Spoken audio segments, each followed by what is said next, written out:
तो भाई मैंने जो मैथ का क्वेश्चन दिया था उसका सही आंसर सबसे पहले कमेंट किया है तिरुपेश मिश्रा ने। तो मैं देता हूं उन्हें हेड्स ऑफ। तो उनका आंसर बिल्कुल सही है। तो आप लोग मेरी अगली वीडियो में उसका सॉल्यूशन देख सकते हैं। चैनल सब्सक्राइब जरूर कर दीजिएगा। तो ऑल द वेरी बेस्ट। तो अगली वीडियो का मजा लीजिए। हेलो दोस्तों, स्वागत है आपके इस बहुत ही खास वीडियो में जिसमें हम आपको पढ़ा रहे हैं साइंस क्लास 8 का पहला चैप्टर।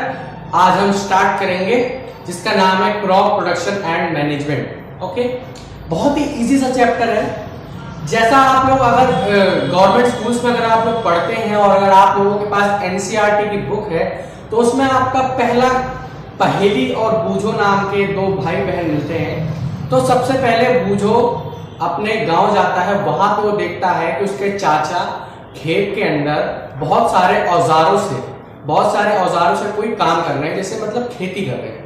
ओके, तो हमारा उसने सोचा कि इनका काम कहां पे आता है, तो हमें यही चीज पढ़नी है, क्रॉप प्रोडक्शन एंड उसका मैनेजमेंट। दो चीजें पढ़नी है हमें। सबसे पहली चीज क्रॉप प्रोडक्शन, कैसे फसल उगाई जाती है, फसल क्या होती है, और फिर उसके बाद उसको मैनेज करने के लिए क्या क्या पॉइंट्स इस्तेमाल किए जाते हैं, क्या क्या तरीके इस्तेमाल किए जाते हैं, वो हम लोग इसमें जानेंगे, जैसे crop production and management. Okay, तो सबसे पहला पॉइंट हमारे पास ये आ जाता है कि व्हाट इज क्रॉप। सबसे पहला question, what is crop. Crop होती क्या है? क्रॉप होती है कि एक ही तरीके के पौधे या एक ही तरीके के पेड़ एक जगह पे, मैं कहने का मतलब है एक ही तरीके के पेड़ एक जगह पे, एक निश्चित जगह पे बहुत बड़ी मात्रा में एक साथ उगाया जाए। आई बात समझिए, एक सेम किस्म का पौधा या पेड़ एक जगह, पेड़ नहीं कह सकते हम उसे पौधा ही कहा जाएगा, क्योंकि आपकी जितनी भी फसल होती है सबके सब पौधों में होती है, उनके पेड़ नहीं कहे जाते। ठीक, तो same kind of plants grown at मतलब एक पर्टिकुलर लैंड पे बहुत बड़ी मात्रा में जिस फसल को उगाया जाए, जिस भी क्रॉप को उगाया जाए उसे फसल कहते हैं। ठीक, बात समझ में आई आपके? व्हाट इज क्रॉप क्या होता है? आज के बाद आप लोग भूलेंगे तो नहीं व्हाट इज क्रॉप क्या होता है। यानी कि एक ही तरीके के प्लांट को एक ही निश्चित जगह पे बहुत बड़ी मात्रा में उगाया जाए। ओके, तो अब आप लोगों के मन में ये सवाल आ रहा होगा कि हम लोग आम के पेड़ लगाते हैं, ठीक है, आम के पेड़ लगाते हैं तो क्या उन्हें भी फसल कहा जाएगा? अच्छा, तो ठीक है, आप लोगों का ये सवाल जरूर होगा, तो इसका जवाब मैं आपको दे देता हूं कि ये फसल नहीं होगी। क्यों? क्योंकि फसल एक बड़ी मात्रा में लगाई जाती है। आप मैक्सिमम कितने पेड़ लगाओगे एक साथ? 50, 100, 150, इससे ज्यादा आप नहीं लगाओगे। ठीक, लेकिन अगर आप लोग खेत में फसल देखने जाओगे तो उसमें कम से कम 500, 600, 700, 800 पेड़ लगे होते हैं पौधे, तो कहां 800 और कहां 150। समझ रहे हैं आप बात? मैक्सिमम आप पौधे लगाओगे, आम के पेड़ लगाओगे तो 150 बहुत हो जाएगा, तो 150, उससे ज्यादा आप लोग नहीं लगाओगे एक जगह पे। ओके, तो उसको हम लोग क्या कहेंगे? बगीचा, आम का बगीचा। ठीक है, क्रॉप भी दो तरीके की होती है। क्रॉप के भी तो टाइप्स होंगे ना भाई। क्रॉप दो तरीके की होती है, क्रॉप्स के टाइप होते हैं। कौन कौन से? एक तो होता है खारिफ क्रॉप। कौन सा? खारिफ क्रॉप। और दूसरा होता है रबी क्रॉप्स। रबी क्रॉप्स, एक तो होता है खारिफ और दूसरा होता है रबी क्रॉप्स। ठीक है, तो जिसमें से खारिफ क्रॉप जो होती है वो उगाई जाती है रेनी सीजन्स में, यानी कि सितंबर या फिर अगस्त से स्टार्ट होके मैक्सिमम आपकी कोई भी फसल हो वो 3 से 4 महीने में पक के तैयार हो जाती है। तो अगर आप लोग अगस्त से ले रहे हैं तो सितंबर, अक्टूबर, नवंबर और दिसंबर, यानी कि दिसंबर यानी जनवरी तक मुझे बहुत ज्यादा, जनवरी तक मुझे काट लेते हैं। ठीक है, यह मैक्सिमम लास्ट दिसंबर तक। ठीक, इसके एग्जांपल में आ जाता है आपका पैडी। सबसे मेन एग्जांपल है रेनी सीजन्स के, सबसे मेन एग्जांपल है पैडी, धान। धान हमेशा वर्षा ऋतु में उगाया जाता है। क्यों? क्योंकि इसको हमेशा पानी की जरूरत होती है, सबसे ज्यादा पानी की जरूरत होती है इस फसल को। धान से चावल होता है। ठीक, आप लोग चावल से बहुत सारा खाते होंगे। ओके, तो पैडी। दूसरा चीज होती है सोयाबीन। सोयाबीन ये सब, ये मतलब कई सारे एग्जांपल्स हैं इनके। ओके, तो सोयाबीन हो गई, पैडी हो गई, यानी कि ये सारी की सारी आपकी जो है सारी की सारी खरीफ क्रॉप में उगाई जाती है। खरीफ क्रॉप यानी कि आप लोग इसको याद भी रखिएगा, खरीफ क्रॉप कब उगाई जाती है? रेनी सीजन में। कब उगाई जाती है? रेनी सीजन में, है ना।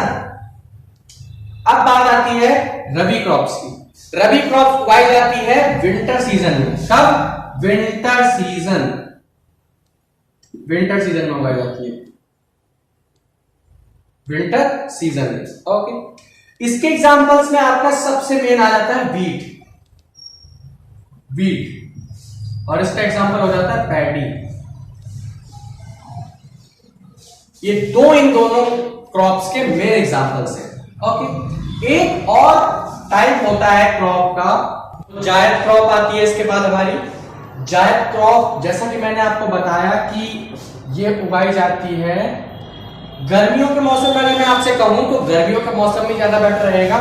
इसका एग्जांपल जैसे कि आप लोग वाटरमेलन खाते होंगे गर्मियों में, तरबूज, ठीक है, वाटरमेलन, तो ये भाई इसी मौसम में उगते हैं, गर्मियों के मौसम में। मस्क मेलन खाते होंगे आप लोग। ओके, यानी कि ये तो मेन एग्जांपल्स जायद क्रॉप के भी हैं।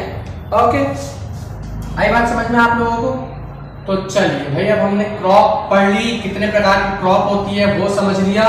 अब बात आती है हमारी प्रोडक्शन की, not reproduction, it's a production only. Okay, तो जो लोग ये सोच रहे हैं कि मैं रिप्रोडक्शन पढ़ा रहा हूं तो वो गलत सोच रहे हैं। मैं यहाँ पर सिर्फ और सिर्फ क्रॉप प्रोडक्शन पढ़ाएंगे, मैनेजमेंट, रिप्रोडक्शन भी चैप्टर है वो भी पढ़ाएंगे, डोंट वरी, आप लोग चिंता मत कीजिए, वो भी पढ़ाएंगे। तो हम लोग यहाँ पे सबसे पहले करते हैं क्रॉप प्रोडक्शन। प्रोडक्शन यानी कि क्रॉप को उगाने के लिए किन किन स्टेप्स से गुजरना पड़ता है वो मैं आपको बताता हूं। तो जल्दी से इन सबको नोट कीजिए। सबसे पहला होता है आपका फ्लोइंग। फ्लोइंग यानी कि मिट्टी को ढीला करना, यानी कि मिट्टी को इतना ढीला, सिर्फ इतना ढीला बनाना कि उसमें से आपकी जो एयर है वो आसपास जा सके, या फिर इसे हम टिलिंग भी कहते हैं, इसे टिलिंग भी कहा जाता है, टिलिंग भी कहते हैं इसे। फ्लोइंग और टिलिंग एक ही बात है, नाम अलग अलग है, बाकी बात एक ही है। दूसरी चीज, जैसे ही हमने इनको इस तरीके से मतलब खुदाई कर दी है, उसके बाद दूसरे नंबर पे आता है हमारा सोइंग सीड, सोइंग सीड्स, यानी कि जब हमने मिट्टी को ढीला कर दिया तो दूसरा स्टेप हमारे पास आता है बीज बोने का, दूसरा स्टेप बीज बोने का।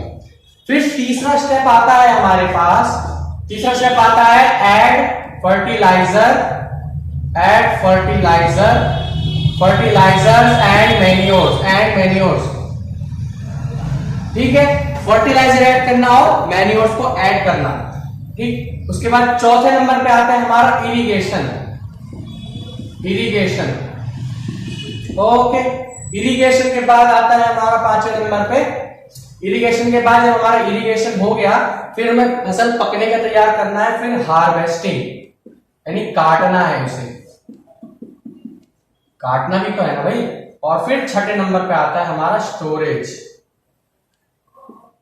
तो ये हमारे 6 पॉइंट्स थे।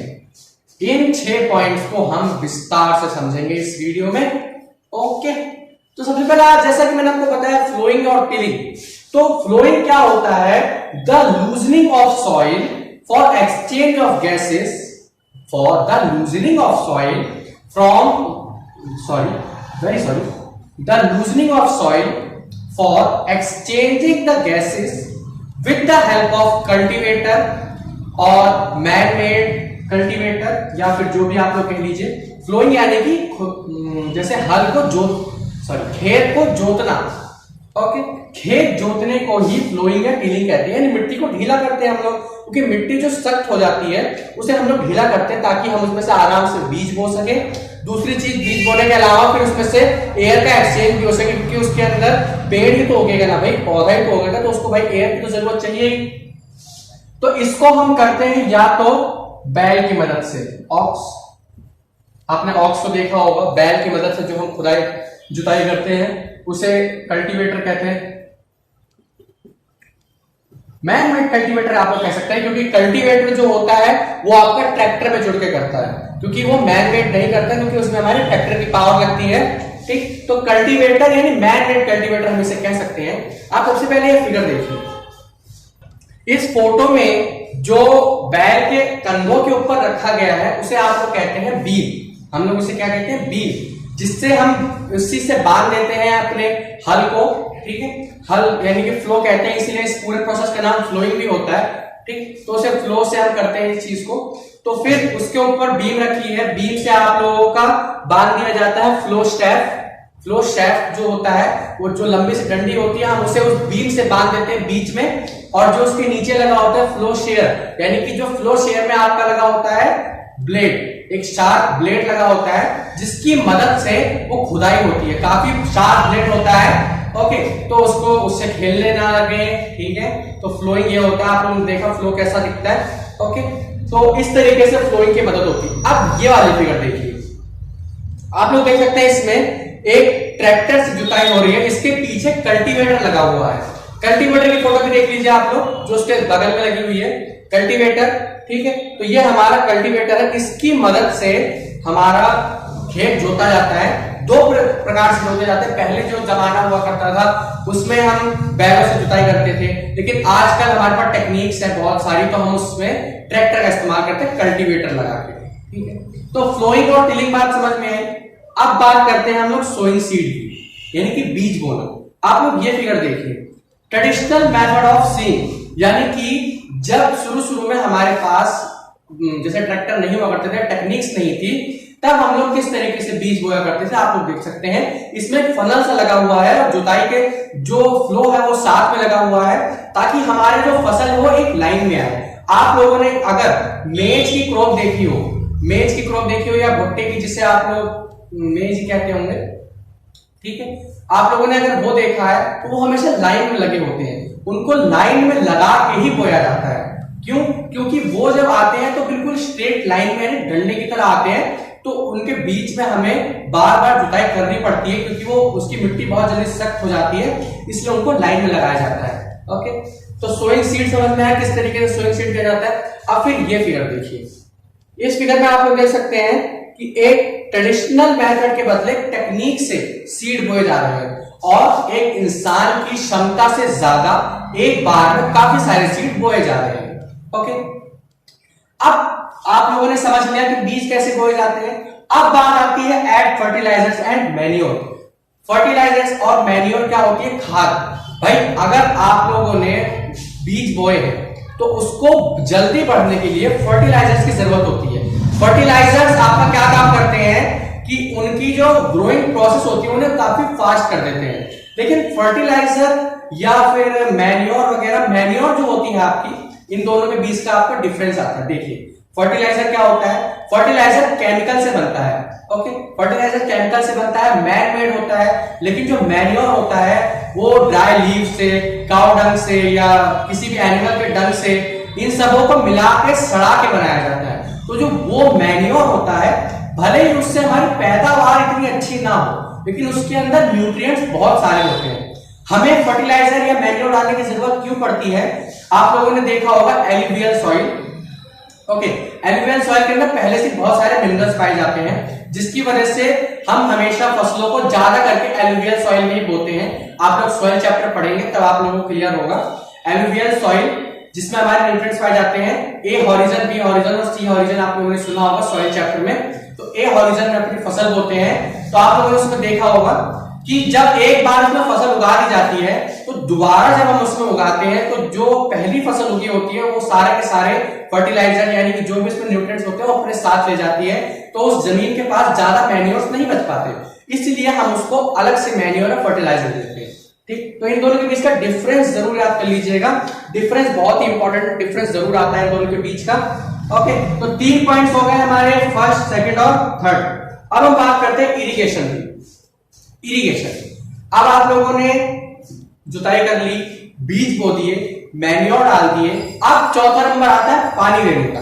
भाई कोई भी पौधा है बिना पानी के, या कोई भी जीवित प्राणी है, कोई भी जीवित प्राणी बिना पानी के नहीं रह सकता, चाहे वो पेड़ पौधे हो, चाहे जानवर हो, चाहे इंसान हो, ओके, ठीक। तो इरिगेशन का मतलब सिंचाई करना। सिंचाई करने के भी दो तरीके आ गए हैं अब हमारे पास। अब हमारे पास कम से कम पानी में ज्यादा से ज्यादा इरिगेशन करने के तरीके हैं। आप ट्रेडिशनल मेथड को देखेंगे तो राहत जो होती थी, राहत डैम, उसमें आप लोग देख सकते हैं कि किस तरीके से बैल कोल्हू, जैसे आपने जो कोल्हू का बैल होता है उसमें देखा होगा, उसमें तो तेल निकाला जाता है, लेकिन बैलों की मदद से पूरे खेतों तक पानी पहुंचाया जाता था। ठीक, मान लीजिए जिसका खेत दूर है नदी से या तालाब से, वो पानी कैसे पहुंचाएगा? तो वो एक मेथड का इस्तेमाल करता था, राहत। ठीक है, ये पुराना मेथड होता है इरिगेशन का। लेकिन अब जो हमारे नए मेथड्स आते हैं, स्प्रिंग वॉल और स्प्रिंग इरिगेशन जिसे कहते हैं हम लोग, और दूसरा होता है ड्रिप इरिगेशन। स्प्रिंग इरिगेशन होता है कि एक पाइप से कनेक्ट कर दिया जाता है और उसके ऊपर एक टर्निंग यानी कि घूमने वाला एक स्प्रिंग सा लगा होता है। वो जितनी बार घूमता है, यानी कि उसके घूमने से पानी एक बार में चारों तरफ में फैल जाता है, बूंदों के जरिए फैलता है, तो ज्यादा से ज्यादा पेड़ों पे कम से कम पानी यूज होता है। ठीक है, तो इससे हम पानी की बचत भी कर सकते हैं। दूसरा चीज होता है ड्रिप इरिगेशन। ड्रिप इरिगेशन उन इलाकों में इस्तेमाल होता है जहां पे पानी की कमी होती है लेकिन पौधे बहुत ज्यादा होते हैं।